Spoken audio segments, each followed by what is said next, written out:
Dr. Maringke, Ketua Umum Persatuan Warga Indonesia. Ya, kali ini saya ingin memberikan tanggapan atau respon terhadap pemberitaan terkait dengan pernyataan Dewan Pers melalui Wakil Ketua Dewan Pers Henry Khairudin Bangun yang pada intinya memberikan semacam penegasan agar wartawan melepaskan jabatannya sebagai seorang wartawan apabila dia masuk menjadi anggota organisasi masyarakat atau LSM. Nah, pada kesempatan ini saya ingin menegaskan kepada teman-teman di Dewan Pers dan konstituen Dewan Pers, coba baca baik-baik Undang-Undang Nomor 40 Tahun 1999 tentang pers, agar Anda mengerti benar hakikat dan esensi serta rohnya undang-undang itu. Nah, beberapa waktu sebelumnya ada surat edaran yang saya juga sempat baca terkait dengan pernyataan Dewan Pers yang di dalamnya menunjukkan bahwa Dewan Pers itu masih dalam tanda petik mengacu kepada undang-undang yang terbit tahun 1966. Ya, perlu sekali teman-teman itu membaca Undang-Undang Nomor 40 itu, karena salah satu konsideran dari terbitnya Undang-Undang Nomor 40 adalah karena undang-undang sebelumnya tentang pers itu sudah tidak sesuai, bahkan bertentangan dengan situasi dan kondisi saat ini. Nah, undang-undang ini diterbitkan tahun 1999 yang waktu itu dimotori oleh sebuah semangat reformasi, yakni sebuah keinginan untuk memberdayakan masyarakat, memberdayakan rakyat, memberdayakan publik dalam hal pengelolaan negara di semua bidang, termasuk di bidang politik, ekonomi, sosial, budaya, dan semuanya. Nah, oleh karena itu maka semua warga masyarakat itu memiliki hak, dan kalau saya justru menekankan tidak hanya hak, tapi kewenangan dan tanggung jawab untuk membangun negara ini dengan mengerahkan seluruh potensi yang ada di masyarakat. Dan salah satunya yang paling esensi menurut Undang-Undang Nomor 40 itu adalah kemerdekaan pers. Nah, apalagi sekarang setelah 22 tahun undang-undang itu berlaku, maka harus Anda sadari, menurut saya malah Anda harus cepat bangun dari tidur panjang Anda selama ini yang melihat pers itu seperti pers di masa lalu. Berbeda sekali. Saat ini pers itu sudah didominasi oleh media-media online. Ada 202 juta pengguna internet di Indonesia. Dan mereka semua adalah kreator, konten kreator, yang bisa menghasilkan berbagai informasi yang berguna bagi masyarakat kalau kita mengambil sisi positifnya. Memang ada informasi-informasi yang mungkin tidak penting, tidak perlu, bahkan mungkin bersifat destruktif. Tapi yang bersifat membangun itu justru jauh lebih banyak, dan kita mendorong ke arah sana supaya publik kita yang 200 juta lebih itu melakukan tugas-tugas dan tanda petik jurnalistik dengan memanfaatkan segala sumber daya yang ada, termasuk sumber daya internet. Setiap orang sekarang bisa punya media online tanpa harus ada segala macam prosedur seperti di masa lalu. Tidak seperti mendirikan koran, harus ada mesin cetaknya, harus ada kantornya, harus ada perangkat-perangkatnya, harus ada bertanggung jawab soal layout, editing, dan sebagainya. Sekarang nggak ada itu. Seorang diri bisa melakukan tugas-tugas jurnalistik, mencari informasi, mendapatkan informasi, kemudian menyimpan informasi, mendokumentasikan informasi, dan kemudian menyimpan informasi sebaik-baiknya. Suatu saat kita butuhkan, dan selanjutnya kita olah informasi itu menjadi sebuah informasi yang layak untuk dipublikasikan. Sekali lagi saya tegaskan bahwa cara berjurnalistik sekarang di 20 tahun terakhir ini dengan sebelum 20 tahun yang lalu itu sangat jauh berbeda. Nah, apalagi sekarang dengan teknologi informasi yang ada di genggaman setiap orang, ini kan adalah perangkat yang digunakan untuk menjalankan peran-peran jurnalisme di publik. Makanya sekarang ini ada istilah yang sudah populer, every citizen is journalist. Setiap orang adalah jurnalis. Setiap orang adalah wartawan. Nah, tentu sangat berbeda dengan pengertian wartawan di sini dengan apa yang ada di kawan-kawan Dewan Pers.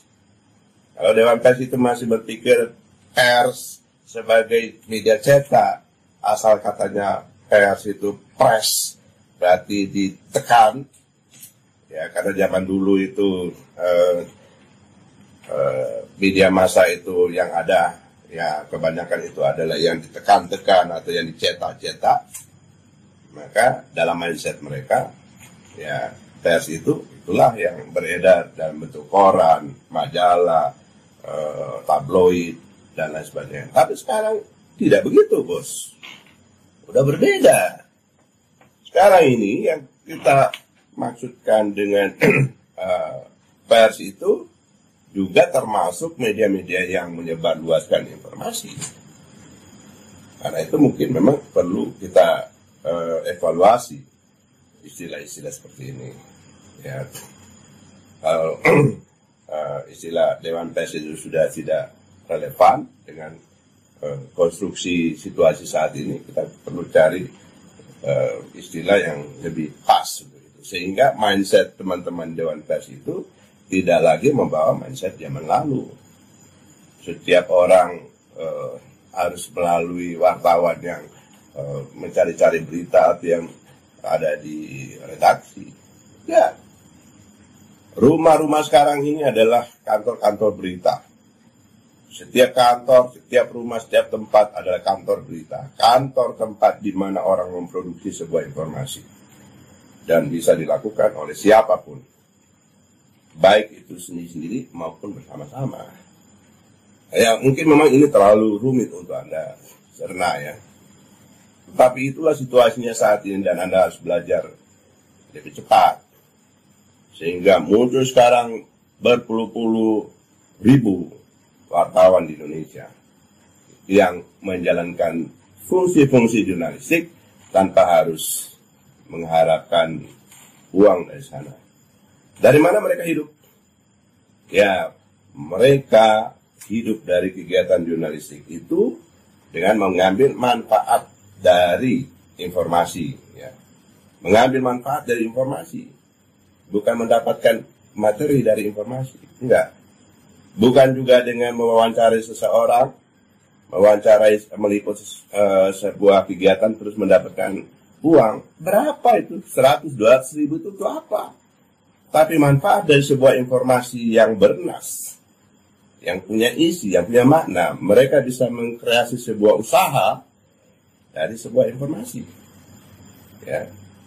Dari informasi yang mereka terima atau yang mereka siarkan melalui media-media mereka tentang misalnya tentang pertanian, mereka bisa mengambil manfaat dari informasi itu. Oh, berarti ada peluang untuk menjadi seorang petani, ada peluang untuk bisa berbisnis dengan produk-produk pertanian yang diinformasikan oleh media-media yang ada.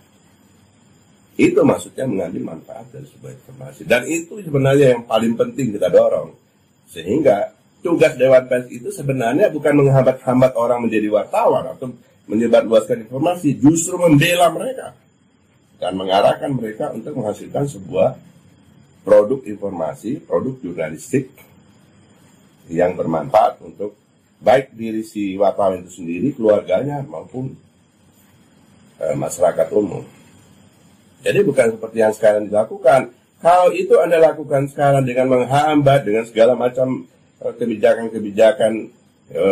nomor A, nomor B, nomor C, nomor 1, nomor 2, keputusan Dewan Pers nomor 1, 2, 3, dan seterusnya, Anda akan berlawanan terus dengan masyarakat. Kalaupun ada wartawan-wartawan segelintir yang mendukung Dewan Pers, itu karena mereka mendapatkan manfaat sesaat. Mungkin peluang-peluang untuk kerjasama dengan Pemda dengan mendapatkan rekomendasi verifikasi dari Dewan Pers dan segalanya, atau ya privilege yang lain, tetapi itu tidak bermanfaat untuk bangsa dan negara. Saya katakan itu secara tegas. Sekarang publik justru melihat bahwa kegiatan jurnalistik yang dilakukan oleh warga itu justru jauh lebih original, lebih genuine, lebih jujur, lebih punya rasa, lebih punya hati daripada apa yang dilakukan oleh teman-teman. Saya tidak menuduh ya, tapi itulah kondisi-kondisi sekarang. Sehingga kalau kalian lihat ada pemberitaan di media-media besar justru dicemooh oleh masyarakat, itu adalah tanda bahwa masyarakat tidak mempercayai lagi media-media yang sudah terkooptasi oleh politik, oleh hegemoni ekonomi dan lain sebagainya. Justru kegiatan jurnalistik yang dilakukan oleh warga masyarakat yang ada di dalam komunitas-komunitas itulah yang paling penting. Jadi ketika Anda justru menyarankan agar atau memaksakan wartawan harus ya dipisahkan dari komunitas-komunitas berupa organisasi masyarakat, LSM, dan paguyuban dan lain sebagainya, itu salah besar, bos. Salah total. Dari sejarah peradaban manusia, tidak ada seorang pun wartawan yang mampu menangkap geliat, kesedihan, dan suka duka masyarakat kalau dia tidak ada di dalam komunitas, kalau dia tidak terjun langsung di dalam sebuah yang kita sekarang legalisasi sebagai ormas dan LSM. Justru karena dari sana mereka merasakan pedihnya kehidupan yang dirasakan oleh masyarakat. Para pejuang bangsa dan negara ini, yang memerdekakan bangsa ini, justru datang dari organisasi-organisasi yang merasakan betul bagaimana pahit getirnya kehidupan sebagai ya orang yang ditindas atau yang dijajah ya dalam masa-masa itu. Dan mereka muncul untuk sebuah ide besar, sebuah gagasan besar. Dengan mengambil potret kehidupan masyarakat, mereka tuliskan dan kemudian menggelorakan sebuah semangat untuk maju, untuk berjuang. Itulah wartawan. Jadi dia menyatu dengan komunitas yang kita formalkan sebagai sebuah organisasi di dalam dunia modern sekarang, organisasi masyarakat.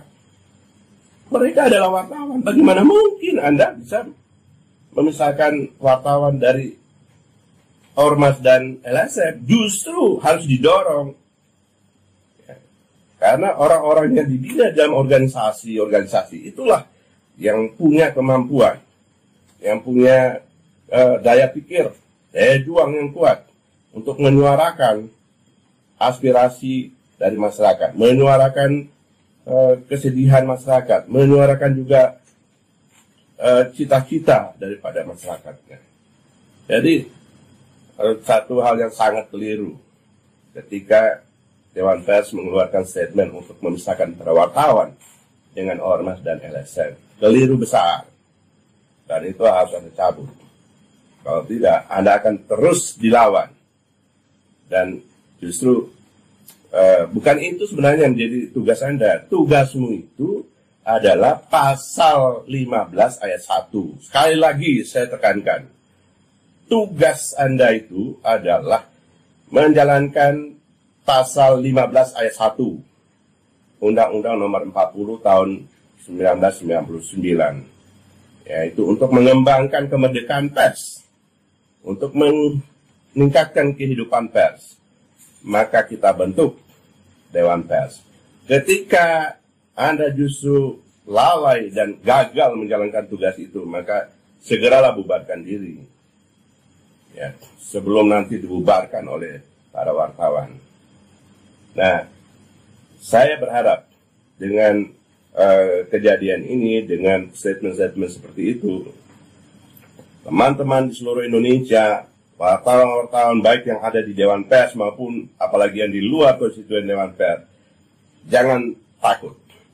Tetaplah menjadi anggota organisasi Anda masing-masing, karena Anda tidak mungkin tercabut dari komunitas-komunitas Anda, tapi menjalankan tugas-tugas jurnalisme untuk mencerdaskan publik, menjadi kontrol sosial, menjadi watchdog bagi semua kebijakan-kebijakan.